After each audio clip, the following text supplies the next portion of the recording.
Minister, I wish to draw your attention to the most recent EPA report on wastewater discharges and non-compliances in many wastewater treatment plants and their impact on receiving waters. It's a disgrace that in 2020, 35 towns and villages are discharging raw sewage into nearby watercourses, and equally disappointing that so many plants are failing to meet EU pollution standards. I welcome the opportunity to raise this serious issue under topical issues. However, it's a long-running and extremely worrying situation that we see every year when the EPA produces its reports.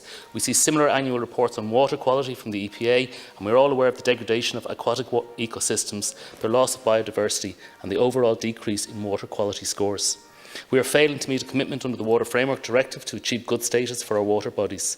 The main impacts on our water system are from diffuse agricultural runoff, point source wastewater treatment plants. It's well documented, it's well researched and it's well reported.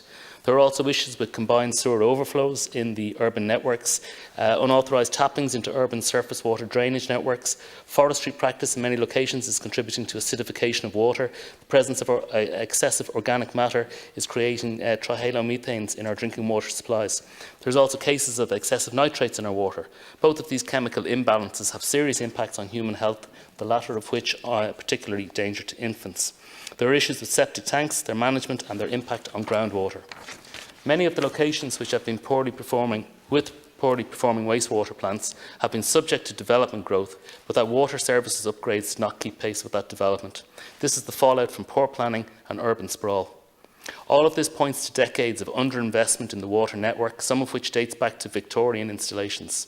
I have followed the water services and investment programmes over the years, and in my view there has never been sufficient attention and commitment from any government to provide adequate investment to maintain and improve the water network to the levels required. We've been careless with our precious, finite and life-supporting resource. As water quality and our sources of supply decline and degrade, our health suffers, our biodiversity and environment suffers, our economy suffers, investment suffers and our international tourism reputation suffers.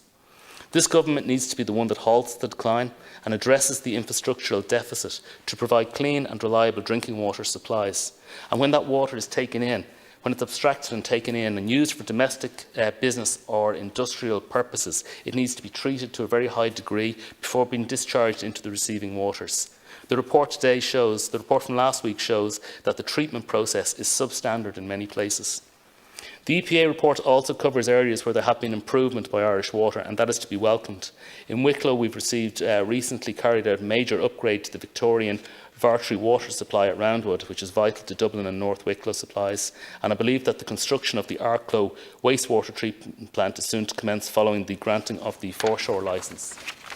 Minister, can you outline this evening for us the level of investment required to allow Irish Water to bring these 35 towns to meet tertiary treatment or adequate treatment standards, and the estimated timeframe to construct or upgrade these locations? Thank you. And again, I want to thank Deputy Matthews for bringing this very important issue to the House. I welcome the comprehensive report from the Environmental Protection Agencies, the EPA, showing that while many serious challenges remain, Irish Water is continuing to make progress and is improving the performance of our wastewater systems. The Deputy will appreciate that since 2014, Irish Water has taken on the full statutory responsibility for all aspects of water services, planning, delivery and operation at national, regional and local level. In turn, the EPA, the environmental regulator, is responsible for the monitoring and enforcing compliance with the necessary quality standards for the collection and treatment of water and wastewater discharges. Today's report shows that Irish Water has reduced the number of priority wastewater sites listed by the EPA. It has increased the number of large towns and cities that now meet the required EU standards for wastewater discharges, and it continues to reduce the number of towns and villages discharging untreated wastewater. The agency appreciates and acknowledges the long and complex programme of work that lies ahead for Irish Water. Both myself and Minister O'Brien, like the EPA, are eager to see faster progress on the delivery of each of these projects wherever this is feasible. Minister O'Brien spoke with Irish Water following the publication of the EPA report. The company has quite serious challenges, and while we all know that it will not be possible to fix all of our infrastructural deficits overnight, this work does require very significant and sustained capital investment. These are complex projects that must be carefully planned in consultation with communities, as well as designed to meet future needs. The programme for government includes a firm commitment that will ensure Irish Water is funded and is structured to fully meet this challenge. The Government is supporting Irish Water through delivering the balance of the €8.5 billion funding package committed to in Project Ireland 2040.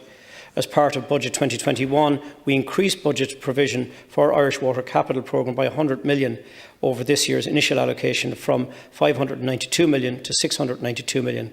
The Government also provided an additional €87 million in capital funding to Irish Water this year as part of the July stimulus package in the budget. The discharge of untreated sewage directly into the environment is clearly not a tenable situation, and one which I earnestly wish to see addressed as soon as possible. When Irish Water was established in 2014, they inherited a system in need of very significant improvement. The company has set about this task and perhaps was overly ambitious in some of its plans.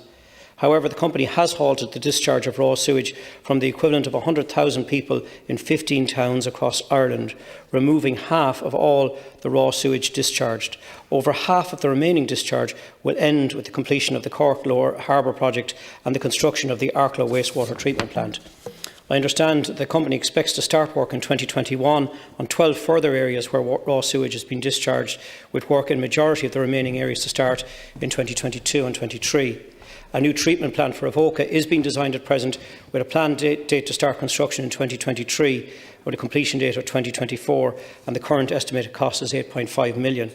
As the Deputy will know, the provision of a sewage treatment plant for Arklow has long been a complex planning history going back as far as 1988. It is one of the largest areas left without a treatment plant, with a population equivalent of 36,000 people.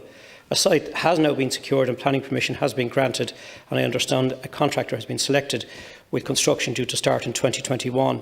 Irish Water will inform the Department that the construction will take 3 years. I note two comments from, in relation to the EPA report from the Sustainable Water Network around our commitments around the EU Water Framework Directive and Coast Watch Ireland, who are actually calling for a ban on wet wipes because of the impact that they are having on our storm water overflow discharges.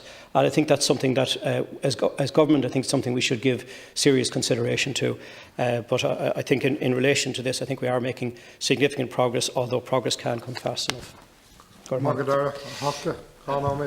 Thank you for the response, Minister. And I would acknowledge that Irish Water have been making progress and that they inherited a system that for many, many years didn't have investment in it. Because investing in wastewater treatment plants or pipes in the ground was not headline grabbing at the time. And we neglected that very precious resource.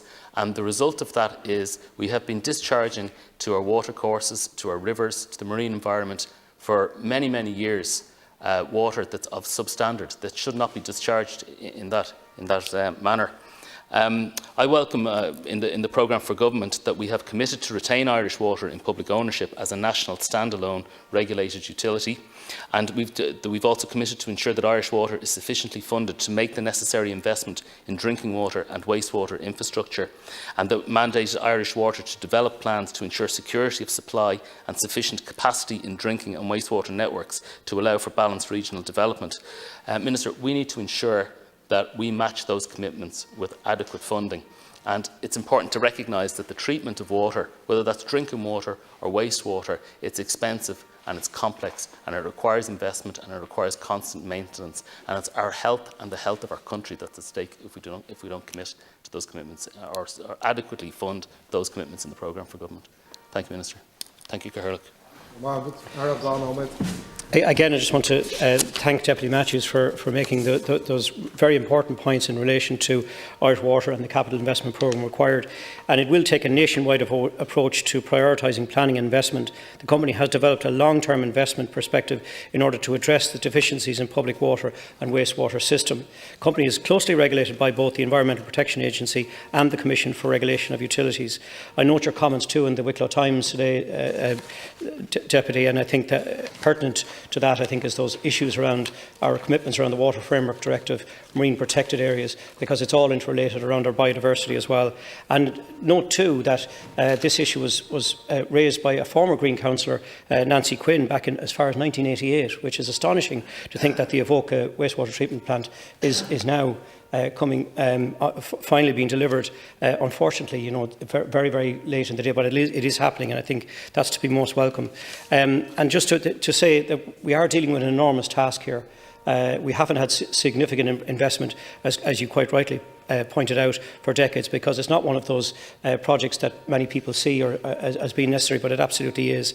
And I just want to give our commitment, this government's commitment, that we will ensure that Irish Water is tasked and supported to continue to do its work and carry out those infrastructural deficits that are right around the country, and to bring our water and wastewater infrastructure up to a modern European standard fit for purpose for the Irish economy and country.